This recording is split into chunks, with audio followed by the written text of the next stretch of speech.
तो दोस्तों, क्योंकि सास भी कभी बहू थी सीरियल के आज के एपिसोड की शुरुआत होती है वैष्णवी से, जो अपने घर पर होती है। तभी दरवाजे पर एक ड्राइवर पहुंचता है और उसके हाथ में एक बॉक्स होता है।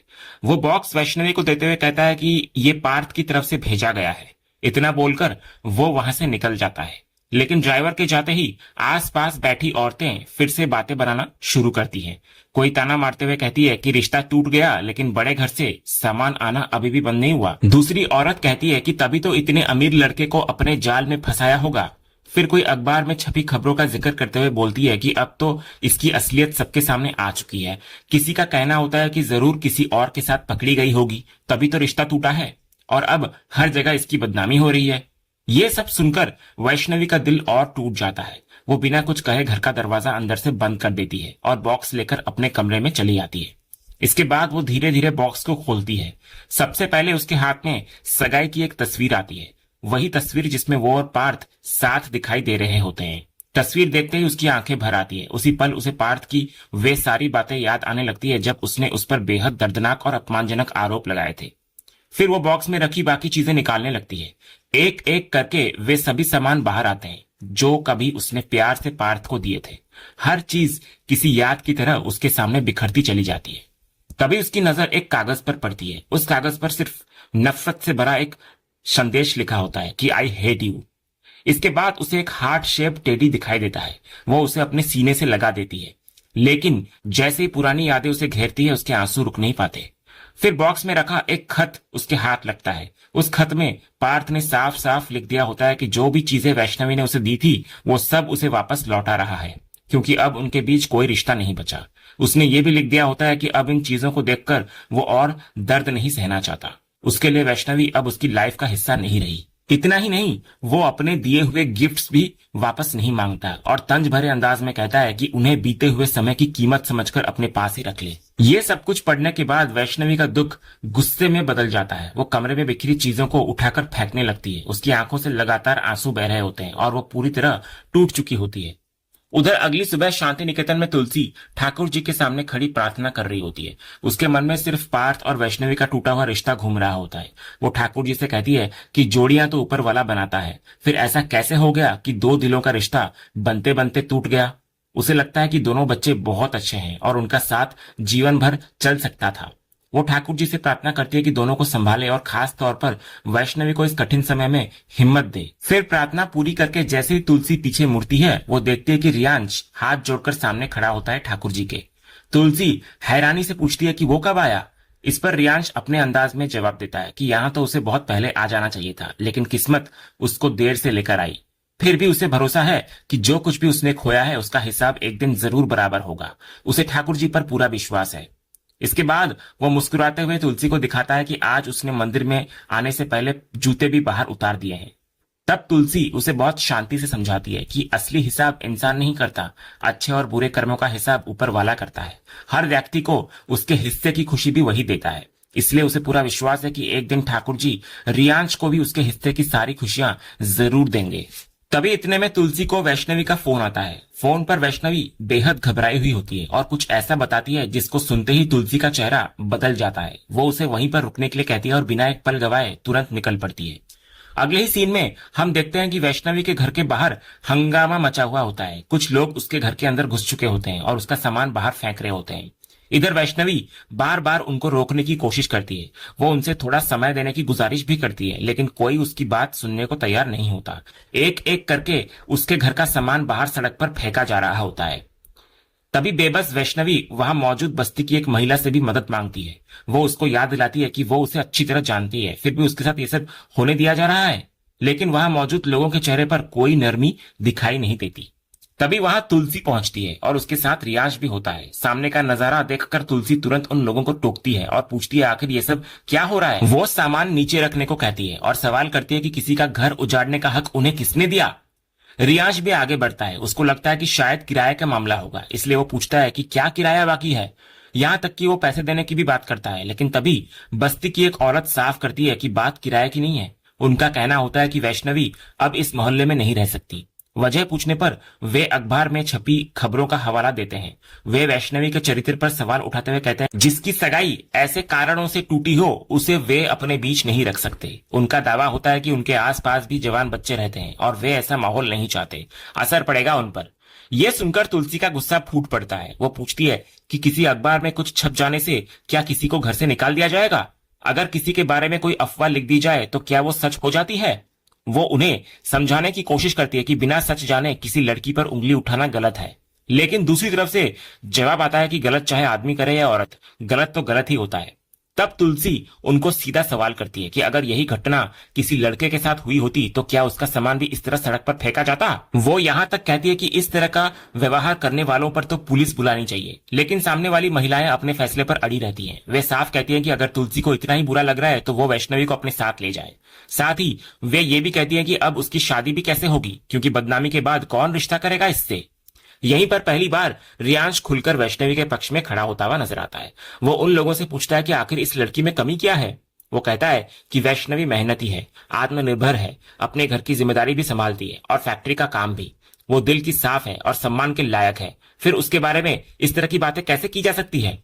भावनाओं में बहकर रियांश एक ऐसी बात कह देता है जिससे वहां मौजूद सभी लोग चौंक जाते हैं। वो कहता है कि अगर बात सिर्फ शादी की है तो उसे खुद वैष्णवी जैसी लड़की से शादी करने में एक पल की भी देर नहीं लगेगी। तो तुलसी तुरंत रियांश को रोकने की कोशिश करती है ऐसा बोलने से, लेकिन रियांश अब अपने दिल की बात छिपाने के मूड में नहीं होता। वो तुलसी को बताता है कि उसने कभी पहले इस बारे में किसी से बात नहीं। वो कहता है कि वो ये भी नहीं जानता कि प्यार क्या होता है, लेकिन इतना जरूर जानता है कि वो वैष्णवी को पसंद करता है और उसकी बहुत इज्जत करता है। रियांश स्वीकार करता है कि पहली मुलाकात से ही उसे वैष्णवी बाकी लोगों से अलग लगी थी, लेकिन जब उसने देखा कि वैष्णवी और पार्थ एक दूसरे के साथ हैं और उनका रिश्ता है, तब उसने खुद को पीछे कर लिया। उसने कभी उनके बीच आने की कोशिश नहीं करी, क्योंकि वो उनके रिश्ते के रास्ते का रोड़ा नहीं बनना चाहता था। इसीलिए उसने अपनी सारी भावनाएं अपने अंदर दबाकर रखी और किसी से कुछ नहीं कहा। लेकिन एक बात हमेशा रही कि वो वैष्णवी को दुखी नहीं देख सकता और हमेशा उसे खुश देखना चाहता है। इसके बाद रियांश सीधे वैष्णवी के सामने जाकर अपनी बात रखता है। वो कहता है कि उसने कभी उसे यह एहसास नहीं होने दिया, क्योंकि उसके लिए सम्मान प्यार से भी ज्यादा जरूरी है। वो ये भी कहता है कि किसी को उसकी इंसल्ट करते हुए वो बर्दाश्त नहीं कर सकता। फिर वो स्वीकार करता है कि जब पार्थ ने उस पर आरोप लगाए, उसका दिल तोड़ा और उसे सबके सामने अपमानित किया, तब उसको बेहद बुरा लगा था। वो कुछ करना चाहता था, लेकिन उस समय कुछ नहीं कर पाया। रियांश बोलता है कि उसकी सबसे बड़ी इच्छा सिर्फ यह है कि वैष्णवी खुश रहे, क्योंकि उसकी खुशी में ही उसकी अपनी खुशी छिपी हुई है। इसके बाद वो आसपास का पूरा माहौल दिखाता है वैष्णवी को और बोलता है कि वैष्णवी इससे कई बेहतर जिंदगी की हकदार है, उसे यह सब सहने की जरूरत नहीं है। फिर वो साफ शब्दों में कहता है कि उसे पता है कि वैष्णवी ने कभी उसके बारे में उस नजरिए से नहीं सोचा, लेकिन अगर उसको सिर्फ सम्मान भी मिलेगा तो वही उसके लिए काफी होगा। रियांश फिर वादा करता है कि वो कभी उसकी आंखों में आंसू नहीं आने देगा। वो ये भी कहता है कि जो दर्द उसे मिला है पार्थ से, वैसा दर्द वो कभी उसे नहीं देगा। वो उसके साथ कभी वैसा कठोर व्यवहार नहीं करेगा जैसा उसके साथ किया गया। आखिर में वो उससे सिर्फ एक मौका मांगता है, एक ऐसा मौका जिसमें वो उसका साथी बन सके और उसके साथ जिंदगी का सफर तय कर सके। साथ ही वो ये भी साफ कर देता है कि अगर जवाब ना भी हुआ तो वो उस फैसले का सम्मान करेगा, क्योंकि उसकी खुशी ही उसके लिए सबसे महत्वपूर्ण है। और फिर कहानी सबसे बड़े मोड़ पर पहुंच जाती है। कुछ पल की खामोशी के बाद वैष्णवी उसकी तरफ देखती है और सबको चौंकाते हुए उसके प्रस्ताव को स्वीकार कर लेती है। वैष्णवी उसकी तरफ देखकर अपनी सहमति दे देती है कि उसकी तरफ से हाँ है।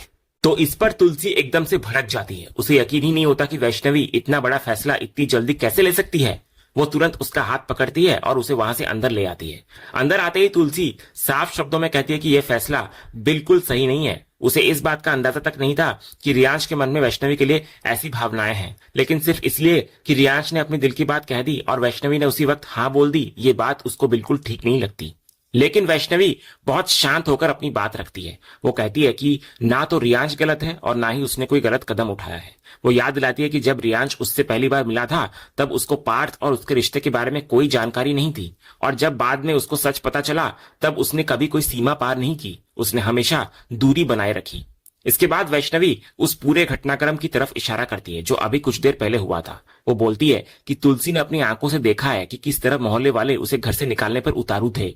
ऐसे समय में रियांश ने जो कुछ कहा वो उसका सम्मान बचाने के लिए कहा। उसने उसके मान और इज्जत की रक्षा करने की कोशिश की।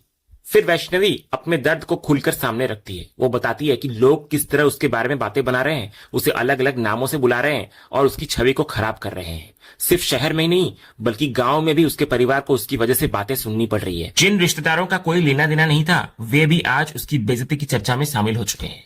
ये सुनकर तुलसी उससे एक महत्वपूर्ण सवाल पूछती है। वो जानना चाहती है कि क्या वो सिर्फ लोगों के तानों से बचने के लिए रियांश से शादी करना चाहती है।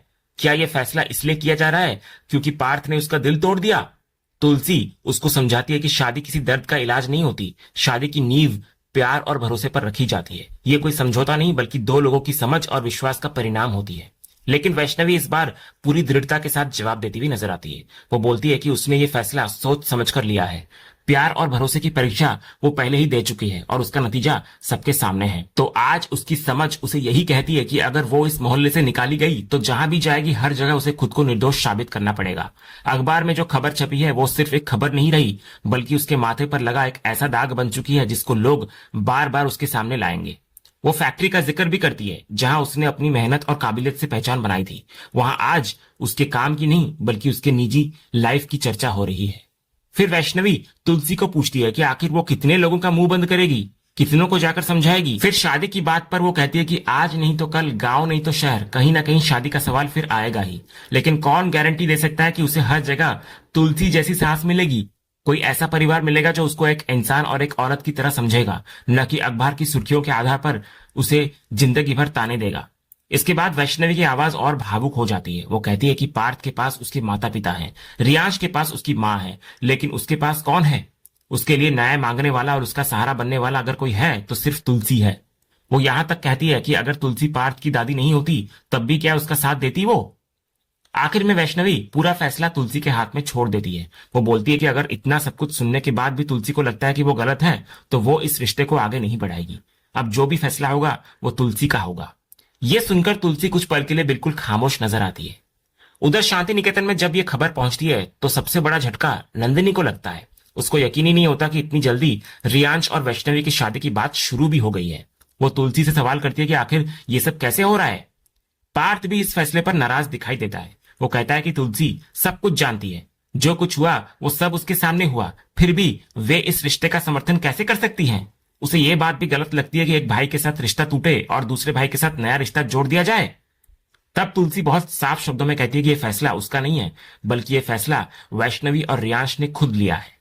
लेकिन नंदिनी इससे संतुष्ट नहीं होती। वो सवाल उठाती है कि कल ही सगाई टूटी और आज नया रिश्ता तय हो गया। और सबसे ज्यादा हैरानी उसे इस बात की होती है कि तुलसी ये सब जानते हुए भी उनका साथ दे रही है।